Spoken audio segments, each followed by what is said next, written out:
Welcome to Believe in Falcons. I'm Over Mahaley. We got Michael the Burner Turner, as always, presented by FanDuel. We are here, Mike. It's happening. It's happening.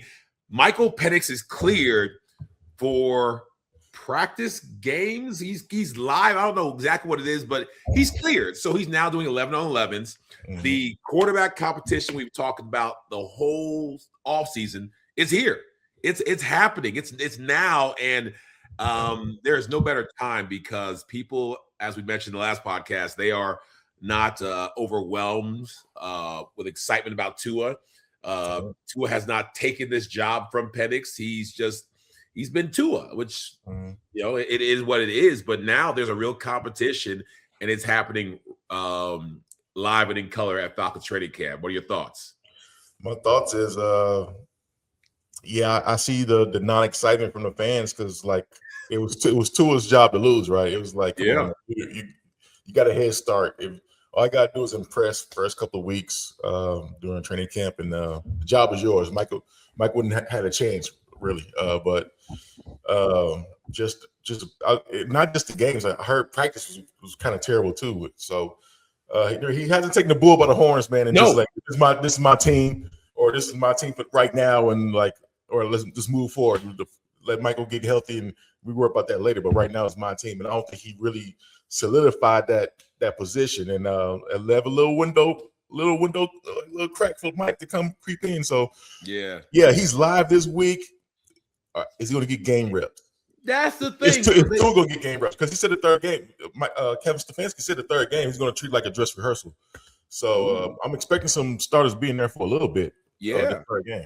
Because you can't now that Penix is live, that he can go, he's full go.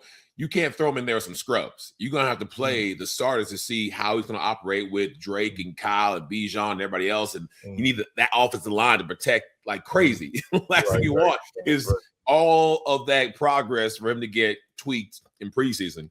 But I still don't know, Mike. I part of me feels like with the doubt that he has, that people will have, that he's been very open about, with mentally trusting his body to do what it's supposed to do. I don't know if you want to give him some more time or give him some more, because this is going to be the first week, 11-11, the first week that people can be, falling at his feet and running at him and tapping him. I don't know if 1 week of that and then jumping to the first game, he's going to be able to operate the way that he needs to for us to win.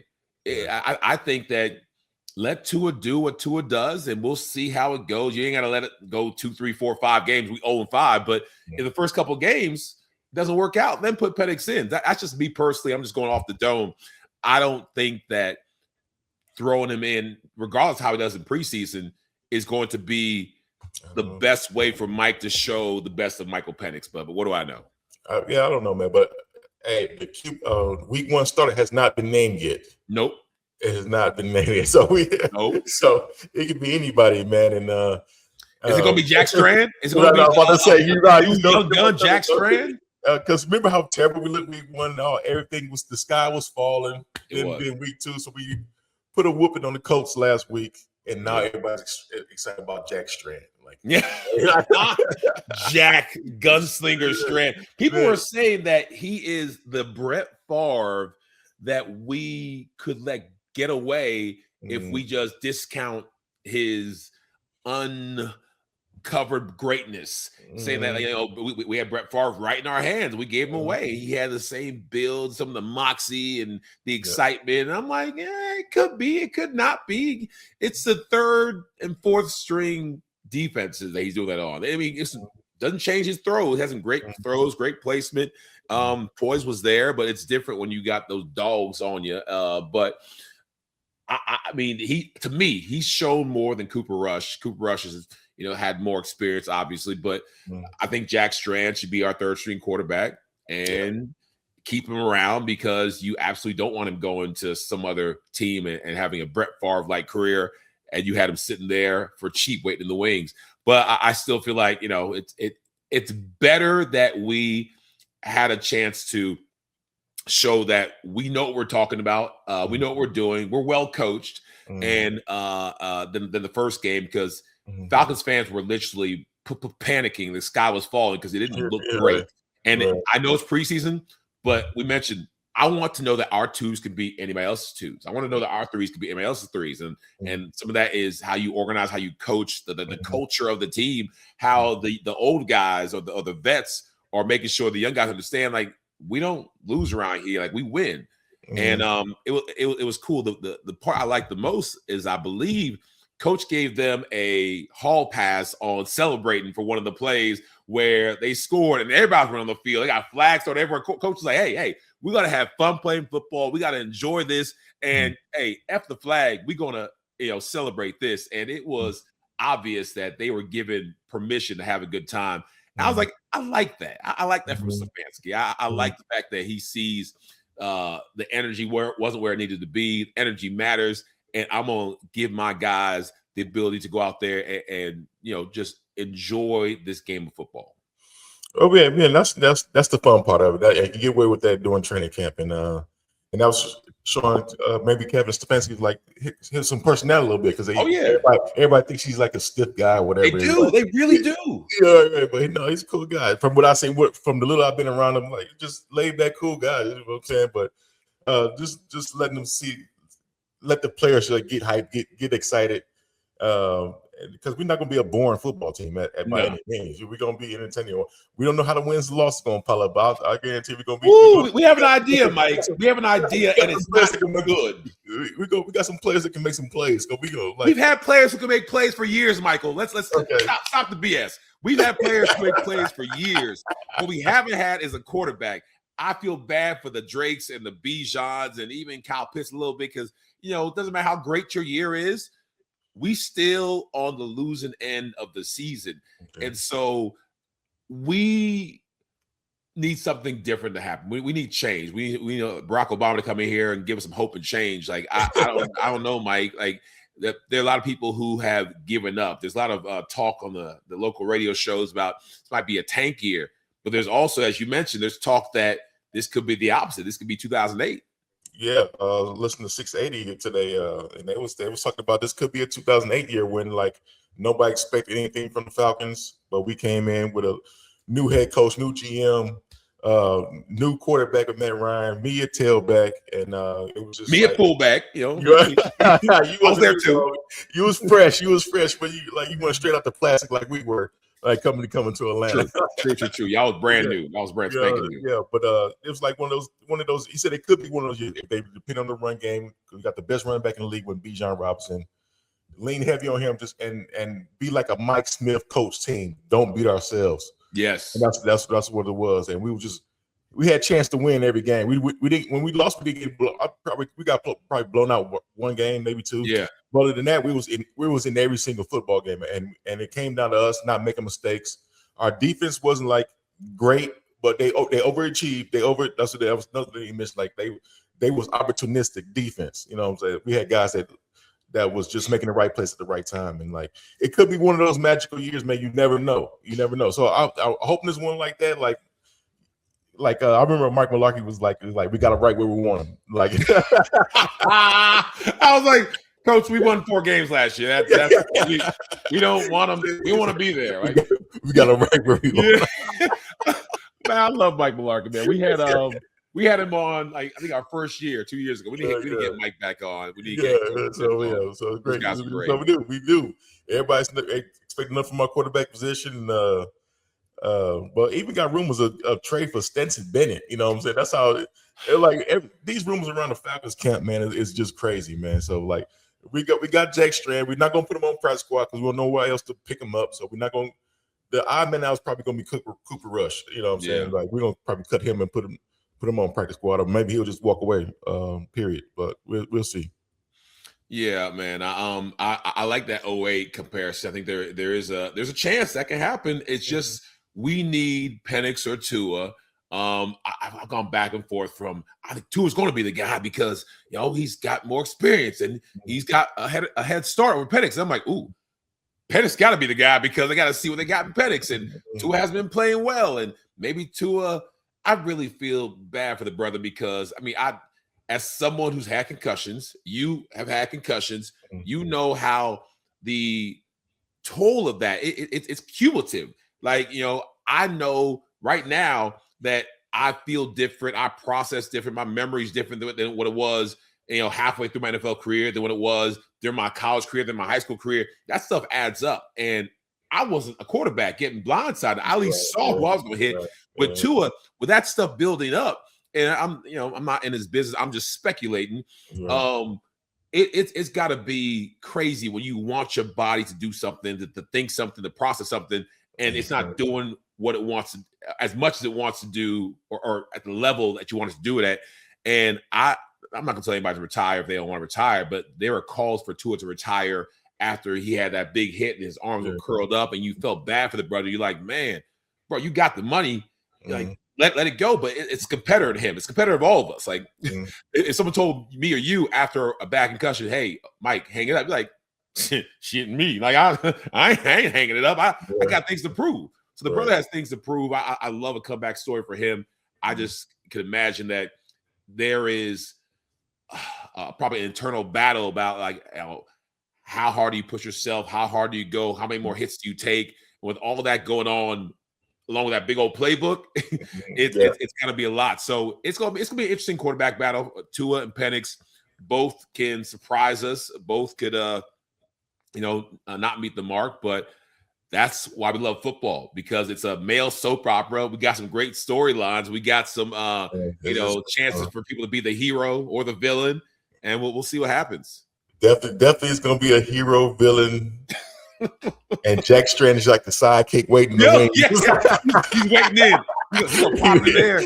Because he's getting popped all of a sudden. So it's like, oh my goodness, this just another, throwing another wrench in there, man. But I don't know if it's a good problem to have. First, we didn't have one quarterback. Now we up to possible 3 quarterbacks. That's in the mix. So it doesn't in the mix. So it's gonna be fun, man. It's gonna be a fun year, man. I'm looking forward to it. I'm waiting to see Thursday. We play Thursday night to see how many reps each guy gonna get. Is Tua gonna go back in? Is Michael is gonna be Michael Penix game? I don't think Coach announced any of that yet as of this recording right now. So. We'll see, because Penix is just practicing right now. I don't know if we throw him in the game. I don't know. I don't know what direction they want to go right now. We're gonna find out, but also we got to find out on defense what we're gonna do, because you take away James Pierce for 8 games, Jalen Walker, he's gone, missing guys like Caden Ellis, Leonard Floyd, Rook Ororo, my fellow Nigerian, fellow African, they're all gone, and so is 57. Well, we finished with 57 sacks. A lot of pressures, but a lot of those sacks are gone. So how's our defense going to bounce back for the first half of the season? Because by the time James Pierce gets back, it could be like, we ain't had no pressure. We ain't had no sacks. We ain't had quarterbacks sitting down there like a statue, having a coffee, relaxing, reading the paper, throwing the ball because no one's pressuring him. And that's how you lose games. I don't care how great Penix is or Tua is. If our defense isn't doing at minimum what they were doing last year and clearing up that whole run defense problem, we're gonna have several problems. We're gonna be like back when me and you was playing, where like, come on, Abraham, sack him. Come on, we need Dante interception. We need somebody to do something. And I feel like all the money we got with our superstars, our offense, we gotta make sure our defense doesn't, be the reason we lose games as well. Right. Our secondary should be solid, right? But a secondary only can hold up for so long when there's no pass rush. So then on top of that, maybe teams don't have to pass; they can just run it down our throats. But the good thing is it's not right. But it's not that old school football that we used to play, where just teams would pound it. But teams could go that way, like if that's our main weakness. So we got Jeff Ulbrich. I think he's gonna have a challenge on his hands this year. I'm gonna see. This is going to really change him as a defensive coordinator, how he get guys in the right positions, find some guys that's been like I want to say underdeveloped, but some guys that hasn't been playing a lot of football, and get them up to speed of playing some high level football for us, at least enough to win the games for us. Nobody has to be superheroes out there. Just got to be guys got to understand what their job is and do it well. Then special teams. Special teams, that killed us last year too. So we done good special teams. Preseason special teams has been much better. All the reports I'm reading, even when I saw and watched some of the games, our special teams is looking special. It's in a good way. It's looking great, and I'm just like, if this can become a strength, because it's been a while since our special teams was dangerous. It's like, because there are teams, we be like, oh man, we get up, all the hard work we do on offense, all the hard work we do on defense, we all got to look up like, man, we playing this team. They got Hines Ward, or they got, this guy, that guy. They got somebody who can change the whole game and erase everything we're doing on offense and defense. Why can't we be that team? Why can't we find a way to block field goals and to block punts and to go out there and find a returner that will be a weapon that might score at any point? Like, I can't remember the last time. I mean, Eric Weems. Eric Weems was like, oh, no, we had Weems was like, I felt for us like he was dangerous. Eric Weems surprised people. I don't know where he was, but he was a special team Pro Bowl player because the man was doing everything on kickoff, on punt, on return, everything. So I wanted to have one of those type of squads. Yeah, but you know what? It's all about will and want to on special teams. So hopefully last year the attitude did not show. No, the guys did not look like they wanted to be out there. The guys didn't feel like it was important. So I want to see.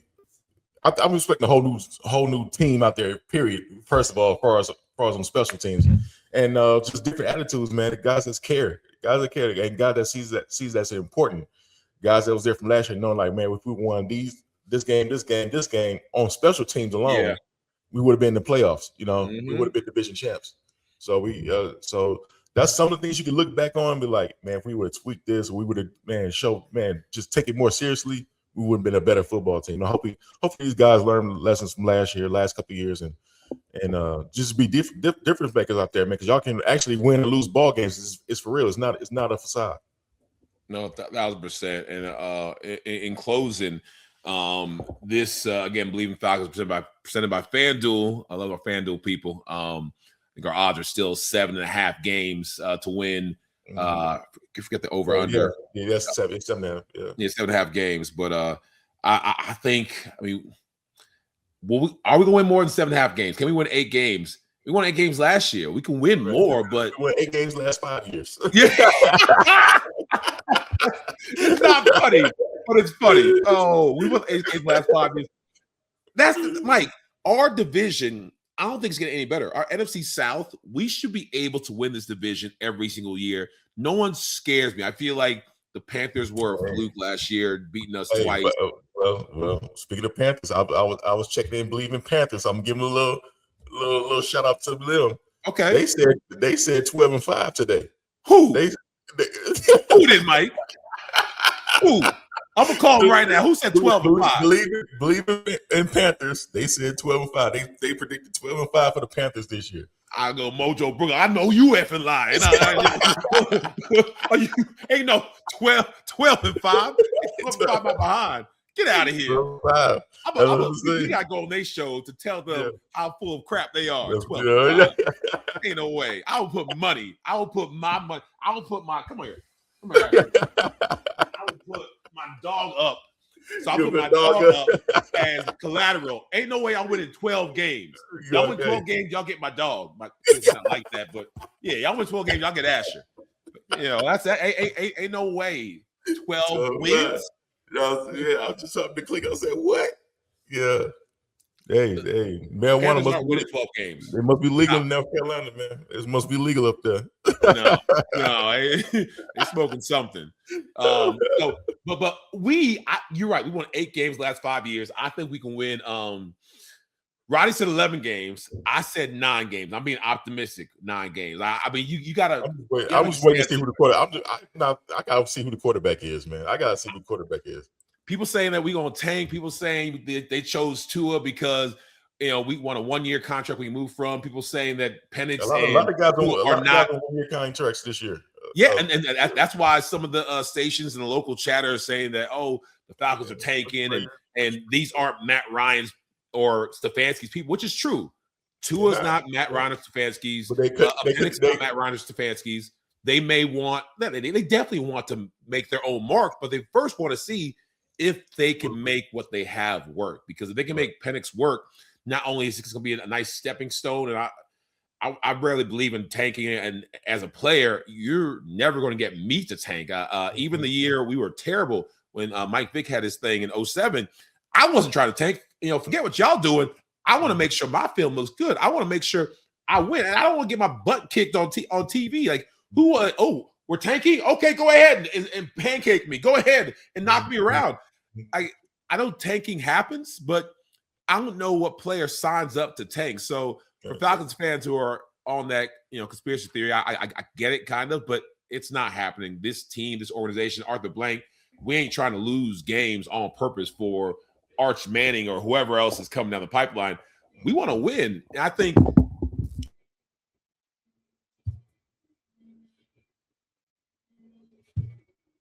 sorry about that. My phone was tripping. Can you hear me now, Michael? Yeah. All right. Yeah. Okay. Yeah. We want to win. I think we can definitely win if we play the way we can play. If we just make the plays we're supposed to make, operate with the talent we have, let Bijan be Bijan, let Jeff Ulbrich put people in the right places. I think we can win. I think we can do 9 games and beat the FanDuel odds and throw it in front of us. Right, and that's what on the side of the 1-year contracts. That's when you guys, all right, this their jobs on the line for real. Like they're probably not Kevin Stefanski's and Matt Ryan's guys now, but they could be. They could win them over. You know what I'm saying? So yeah, we're not committed to you now. We're only committed to it for 1 year, but nobody's guaranteed next year. And I kind of like that pressure. Yeah, on the guys. You know what I'm saying? So yeah, if you take all you want, we get rid of this whole team and start from scratch. Like, it's only 3 guys I know that's guaranteed, or 4 is guaranteed. Bijan, Drake, Kyle Pitts, and AJ Terrell and his little brother. and his little brother.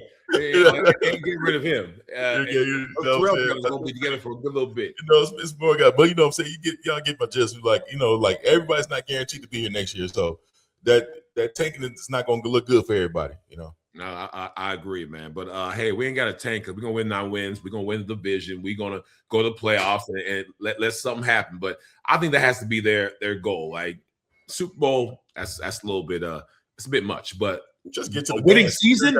Just get to the dance, man. Yeah, just get to the playoffs and anything can happen. But win the division, get to the playoffs, get a winning season. All those will be seismic changes for the Falcons. Like this fan base. I was out yesterday. Went to Savoy magazine or Golf Illustrated magazine. They had a golf tournament. Went to a Braves game with Affleck. I just worked with them and had a chance to talk to some power players here in Atlanta. And everyone was just talking about, man, we just want to see our team win. We just want to. Everybody asked me. I'm sure they asked you too. Hey, what we doing this year, Mike? What are you doing this year? How the Falcons gonna be? I was like, I don't know. I'm not in training camp. I hope and I wish and I believe I want them to do well. I believe they can, but they got to just block it and tackle it. It's a simple thing. It's the little things, the foundational things that for some reason we haven't been able to do that will allow us to really have success. And there's nothing keeping us from having a 9-win season but us. Us, yeah. And coaching structure.